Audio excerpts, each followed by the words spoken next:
तीनों रानियों ने जब प्रसाद पाया था ना, जब तीसरी माता सुमित्रा की झोली में प्रसाद गिरा, उस प्रसाद को चील लेकर उड़ जाता है। तो उस जब प्रसाद चील लेकर के उड़ गया, माता कौशल्या ने अपने हिस्से का प्रसाद अर्ध भाग करके सुमित्रा की झोली में डाला था। माता कैकेयी ने कहा, जब बड़ी दीदी कौशल्या दे सकती हैं तो क्या मैं इनको प्रसाद नहीं दे सकती? तो उन्होंने भी अपने हिस्से का प्रसाद अर्ध भाग करके सुमित्रा की झोली में डाला था। दोनों बहनों ने जब प्रसाद दिया था तो उस प्रसाद को पाते वक्त उससे पहले ही डिसाइड कर लिया, निर्णय कर लिया। माता सुमित्रा ने कहा, बहनों तुम दोनों ने हमें प्रसाद दिया है, आज के ऋण से यह सुमित्रा जीवन भर कभी उऋण नहीं हो सकती।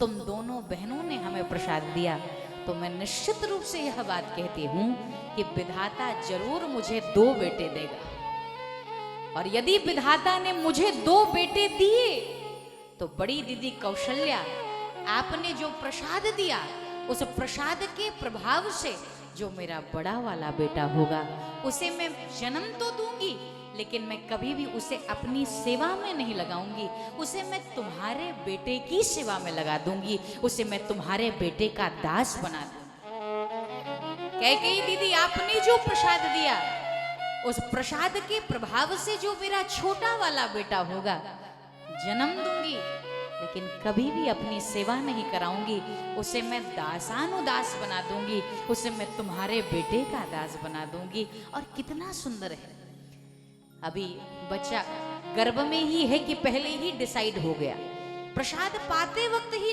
ये निर्णय हो गया, मेरा बेटा क्या बनेगा? मेरा बेटा राम भक्त बनेगा। मेरा बेटा क्या बनेगा? मेरा बेटा राष्ट्र भक्त बनेगा।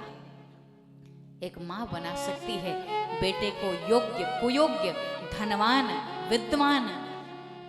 जितनी देवियां बैठी हैं, जितनी सुन भी रही होंगी, स्त्रियों के भीतर, माँ के भीतर सबसे बड़ी ताकत होती है, वह जिस रूप, जो रूप बच्चे को देना चाहती है वो दे सकती है।